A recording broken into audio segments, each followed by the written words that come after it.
Continuation to nung naputol na video regarding interaction diagram, kamukha pero di sapat version. So bakit naputol? Kasi yung nakat na video, no, sinolve ko siya. Ang ginawa ko, in-extend ko pa ganyan. So walang magagawa dyan kasi akala ko diretso. Kasi ito naman kasi yung medyo light na line dyan kumpara dito, no, straight na ganyan, sinundan ko naman, no. Tapos ang nakita kong value 0.04, 0.05, so akala ko mga 0.04 something. Medyo mataas-taas yung number of steel bars dyan, no. So nagkamali ako, no, kasi tinignan ko sa libro ang pag-graph nyan straight, tapos pa ganyan. At saka makes sense din na dapat hindi siya 0.04 kasi pag tinignan mo dito, no, itong line na to 0.01, 0.02, 0.03. So dapat between 0.03 at 0.04 siya. So nung in-extend ko, umabot na lampas ng 0.04. So dapat 0.03 lang siya, between 0.03 at 0.04. So kung titignan kung tama yung ating graph na pagtingin dito, no, 0.03 mga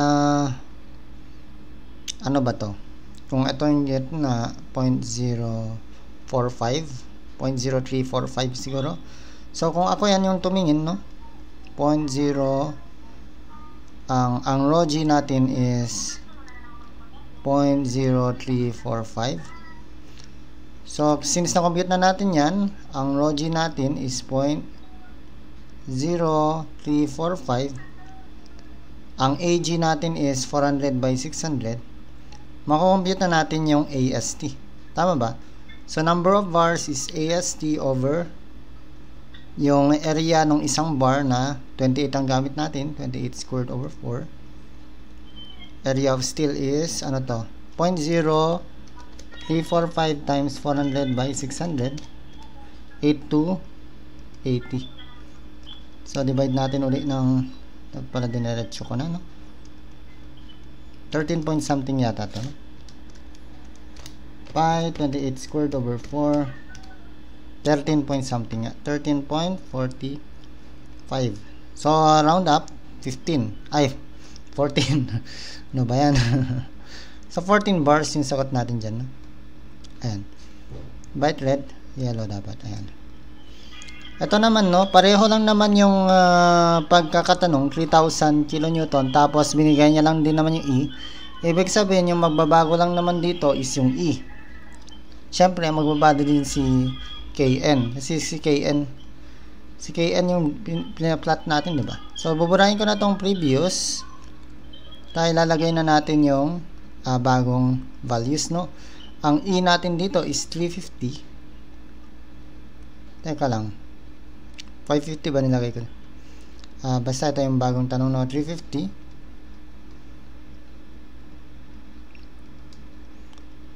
350 over 600, 0.583.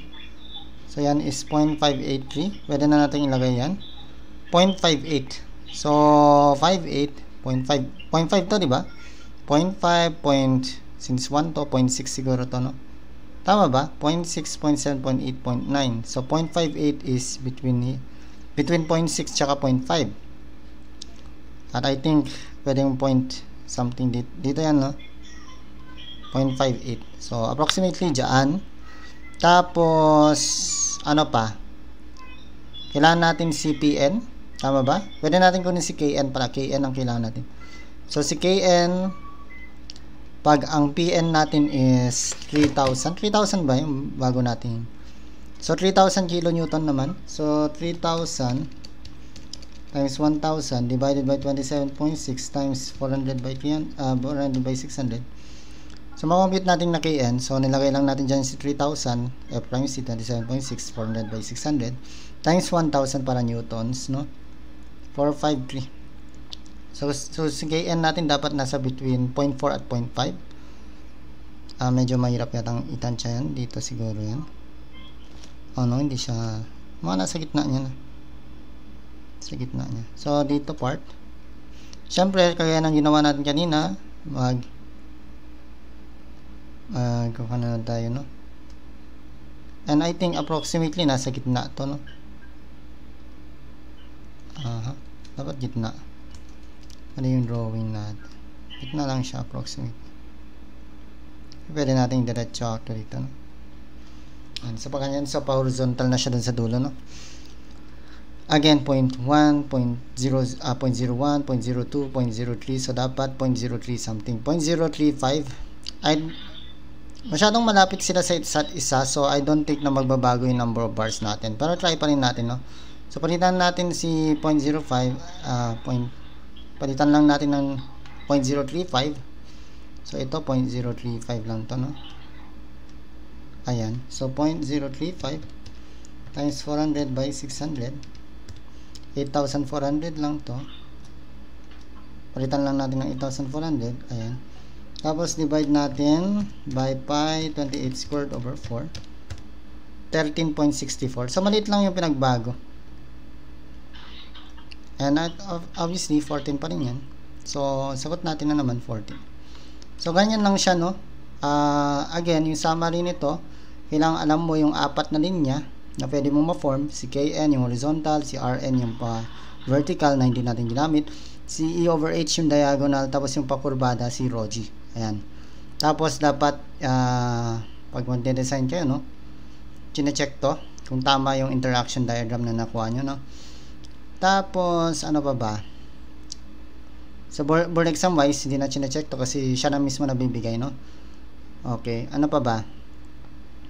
Yan lang, gamitin mo yung formula dito, Kn. Nandyan naman sa magilid yung mga formula, no? Ayan. Wala na yata, no?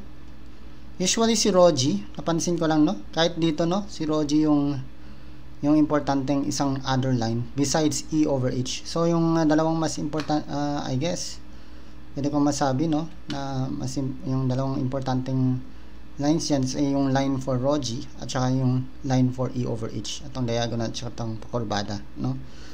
Okay. Tapos yung Kn na to, pang solve lang, no? For Pn. Yung isa-solve man yan, no? Okay. Okay na ba? Sige, okay na yan. Okay, next question tayo, no? So, kung mapapansin nyo, may nakalagay ng mga numbers dyan. At kung alam nyo yung topic na to, wala kayong problema. So, anyway, lumabas to noong May 2022. Hindi itong saktong problem, no? Pero, sinasabi ko na, meron din to sa Gile, no? Meron din to sa Gile, Gile ba yun? Basta CEREF, no? Meron din to sa CEREF. At, pwede nyo lang diretso dun, no? Kung trip nyo. Tapos lumabas siya 2 beses yung, paano to, no? Yung tanong na minimum, yung bending. Parang ganun. Na yung minimum or yung least maximum. I think least maximum din pwedeng itanong, no? Least maximum, pareho lang yung meaning, no? Yung pinakamababa na na maximum moment na pwede mong ilagay or yung minimum na bending, parang gano'n, no? This maximum moment, parang ganun, pwede lang din, pareho lang yung meaning yan, no? Minimum bending at saka yung least maximum moment. Ayan.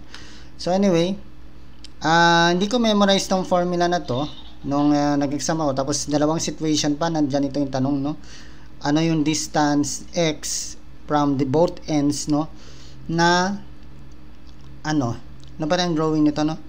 May piles yata yung example dun sa libro. Ako gumamit ako ng precast beam, wala, trip ko lang, no? Tapos may i-anchor mo yan at a certain x distance from the ends. So ang tanong na to, no, equal distance to, no? Equal distance. Para magamit mo tong 0.07L na to, no?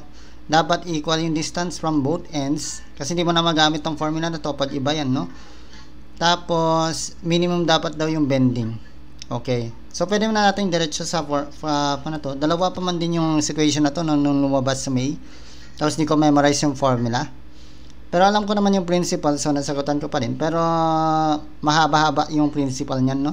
So, kung ako sa inyo, memorize dapat to, no? Memorize to. Kasi lumabas siya dalawang situation pa man din, no? So, agad 2 points yun, no? Pag tinanong, tapos di mo 0.207L lang pala. So, 0.207L, 3.312. Ganyan lang siya.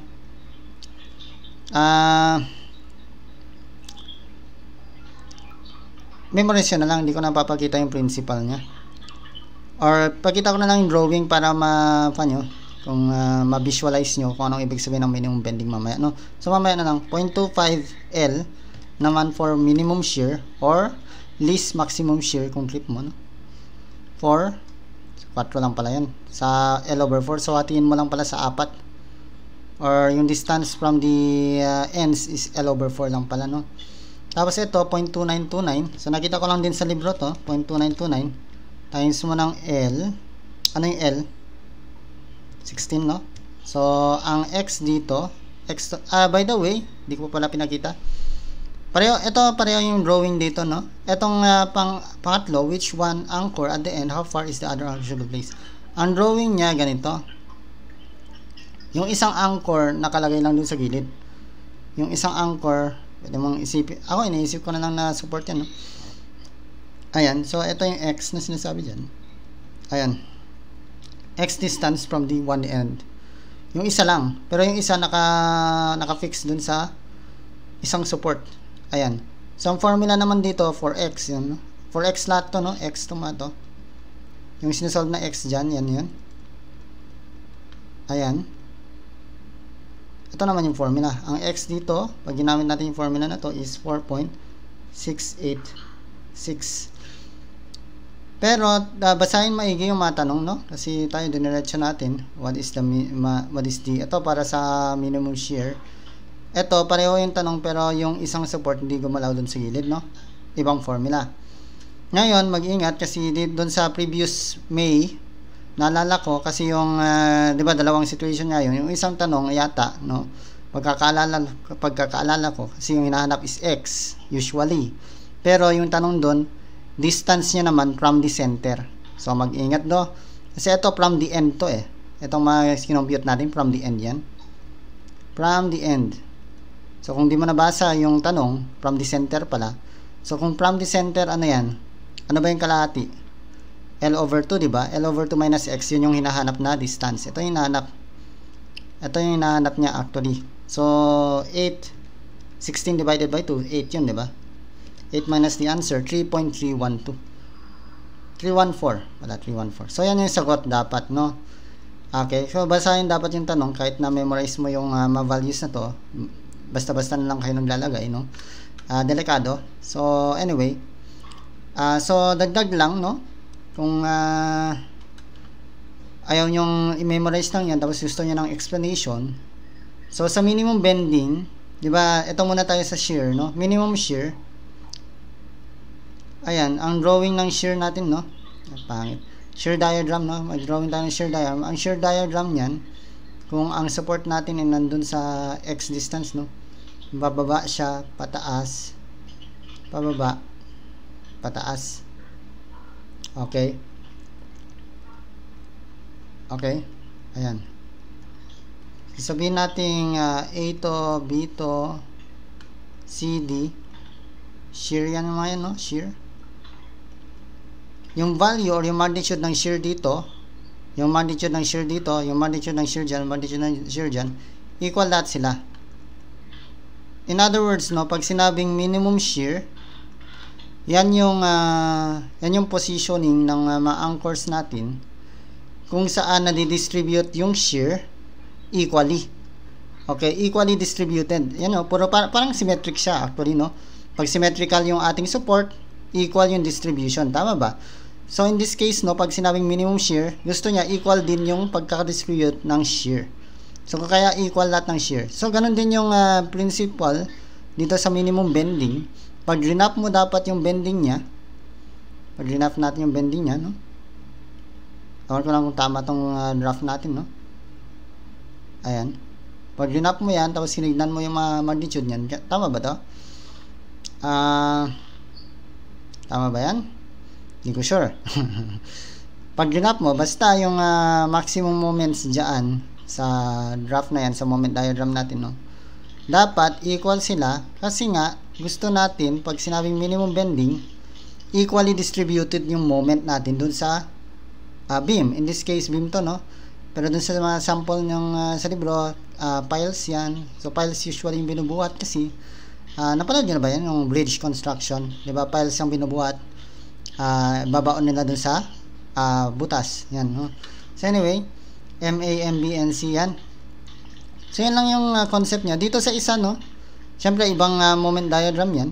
I think yung moment diagram nung isa, paganyan, tapos diretso 0 na, no? Ayan. Pero, ganun pa rin yung concept niyan, no?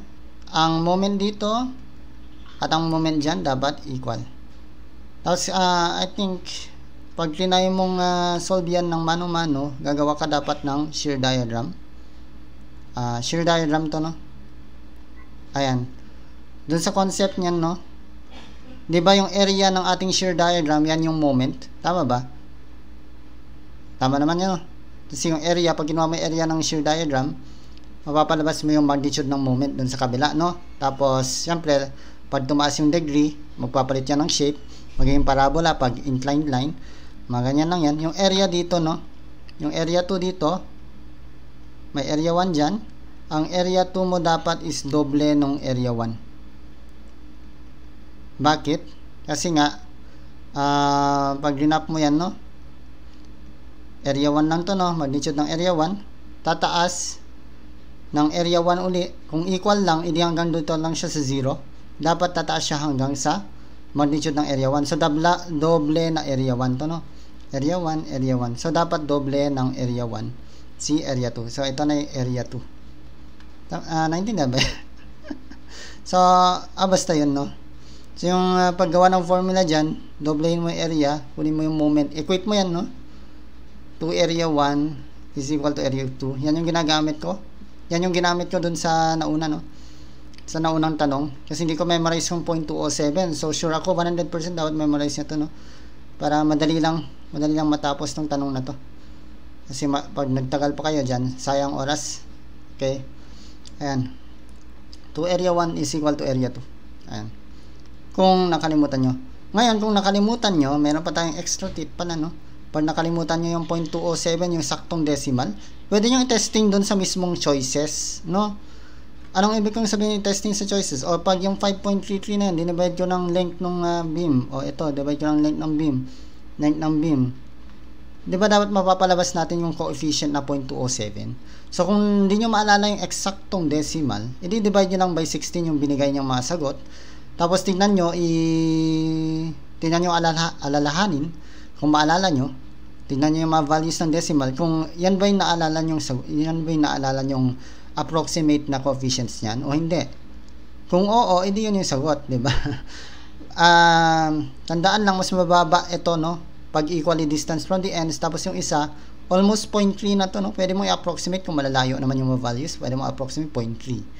O times mo lang ng L, o yung pinakamalapit, o yun na yung sagot. Di ba? Unless, of course, kung malalapit yung masagot sa isa't isa, edi mahirap yung i-approximate mo lang, no? So, dapat alalahanin to. Kung di maalala, divide mo by length yung mga choices. Tingnan mo yung pinaka sa tingin mo yung tama, no? So anyway, yun lang.